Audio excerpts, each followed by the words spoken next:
We're here for you. Can you take the orphans in for a while? Pamela squeezed her suitcases into her cousin's apartment, followed by Sabrina. He's a beast and human.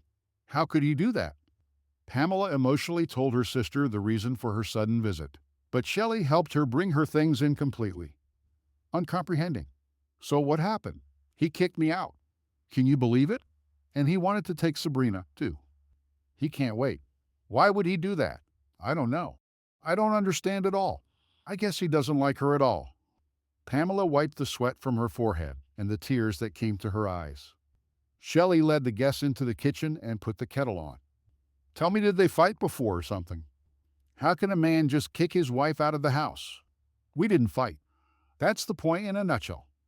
He started working a lot and he didn't have time for me. So I brought Peter, my neighbor, home to our house and slept with him to make me feel like a woman and to make Ray pay attention.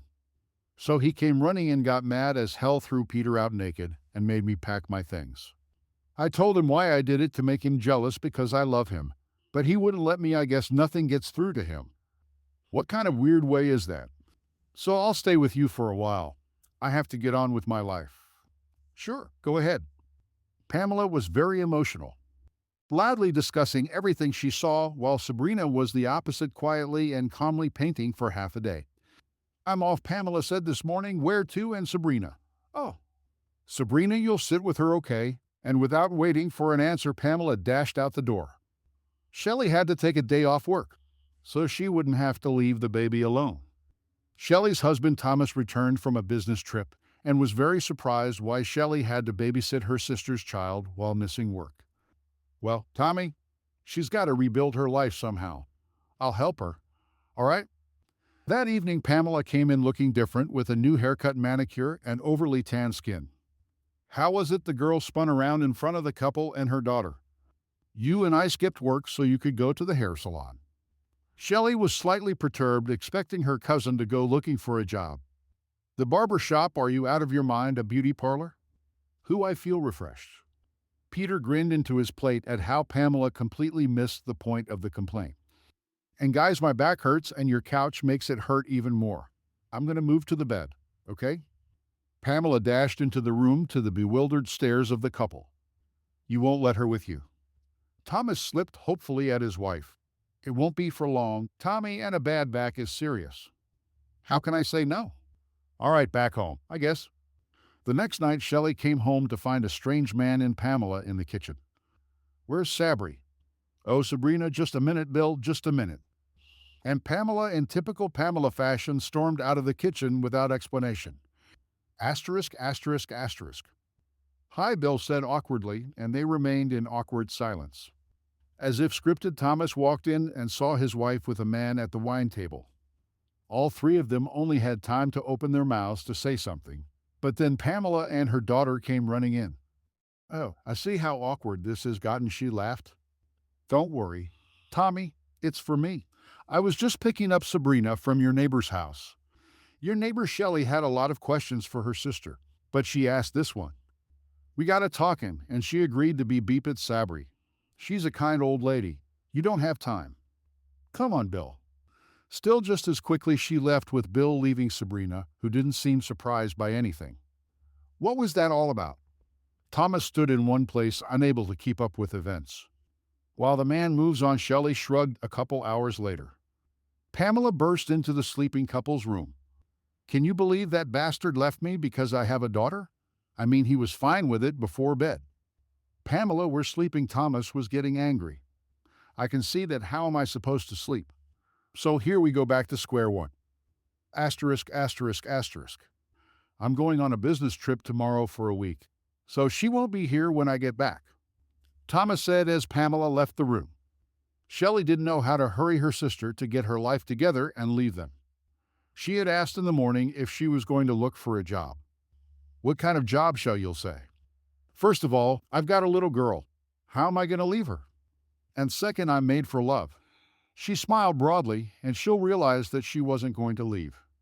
Pamela stood in front of the mirror and couldn't find an outfit. Everything fell on the bed.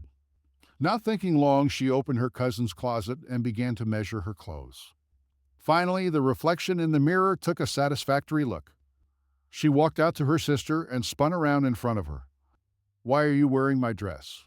Shelley imagined rummaging through her clothes. Look, it reminded me of my childhood. Remember how we used to switch clothes all the time? It's so great.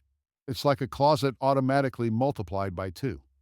And it's great that you can still do that. But watch out for the cakes or you won't be able to fit into my dresses. Chuckling, Pamela began to pick out shoes.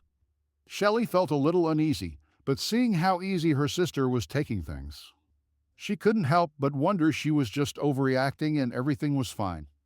She cleared the blockage off the bed and went to study with her niece. During this time, they had managed to become attached to each other.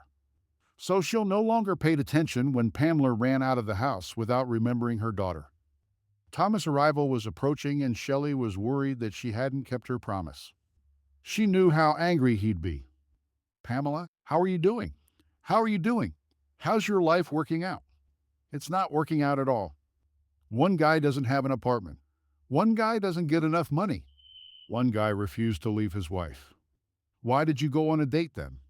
You find out everything on the first date. Why are you surprised? Why waste time?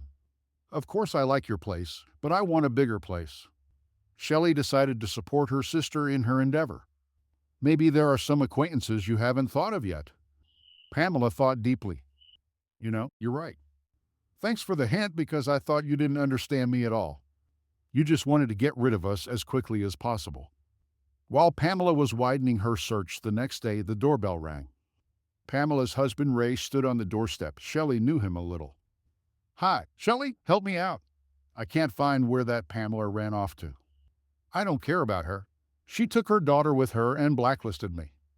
Maybe she came by said something to you. I'm sorry. I'm unannounced. I don't have your number. I just have your address. Come on in, Ray. Sabri's here. They're staying with us for now. Ray ran excitedly to his daughter, hugging and kissing her. Shelley felt sorry for him. You could see how much she missed his daughter. How often does she leave her like this? Ray was drinking coffee with Sabrina on his knee. No, she went to look for work today and asked me to bab, said. Shelley didn't know why she was lying, but for some reason she wanted to justify it to Pamela. A job. She's never worked a day in her life. Either she's lying to you or I'm wrong and she's changed. She realized she had to lie on something and feed her daughter. Ray laughed. Pamela and work are not compatible.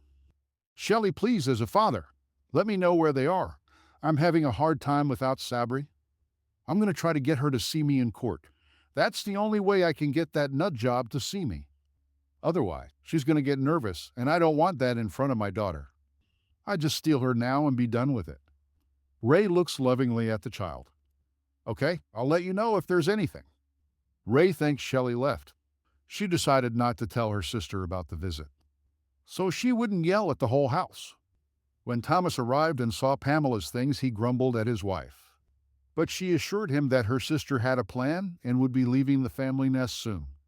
Little by little, he seemed to accept the presence of the third and said nothing about her departure. Shelley was glad her husband had stopped arguing. She was used to her flighty sister, and Sabri was a pleasure to take care of since they had no children of their own.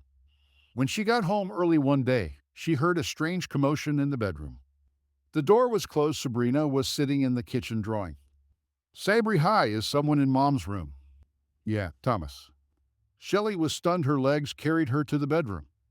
She opened the door and saw something she didn't want to see. Two pairs of eyes stared back at her. Oh, Shell, you must be surprised, huh? Surprised? Are you surprised? Shelley tried to keep her voice low so the girl wouldn't hear anything. It sounded like she was yelling in a whisper. They hastily dressed and sat down in the bed there. You said to widen the circle, and here, as they say, everything is just the way I want it. You think I was talking about my husband, you snake. I should have turned you into Ray so he could sue you for the baby. What would he sue me for? Why don't you say something? Shell was talking to her husband. You know, things have gotten kind of bland with you, and Pamela's like a hurricane, like a firecracker. Every day is different with her. Oh, you're boring. You're the one who told me to kick her out. Well, it's your own fault for not kicking her out. Shelley stood there with her mouth hanging open in amazement. She'd been cheated on, and it was her fault. What are we going to do now? I wonder. Well, I've got the apartment now, Pamela reasoned. Now you have to find a place to live. But you can stay with us for a while, we're relatives. Asterisk, asterisk, asterisk. Shelley left the same day. The apartment was Thomas, so she had no rights to it. She couldn't stand the two of them, though Pamela earnestly urged Sure to take her time and find her own place first. She only felt sorry for Sabrina, who would probably be forgotten about by the newfound lovebirds. In court, Shelley said that Pamela had not taken care of Sabrina well, so the court allowed to change the girl's place of residence. Soon, Pamela's ex-husband took Sabrina to live with him, and Shelley is still recovering from the shock and visits Savory. Ray loves it. Dear friend, if you liked this story, please share your thoughts in the comments and put like or dislike. And don't forget to subscribe to our channel. Thank you all and tell new stories.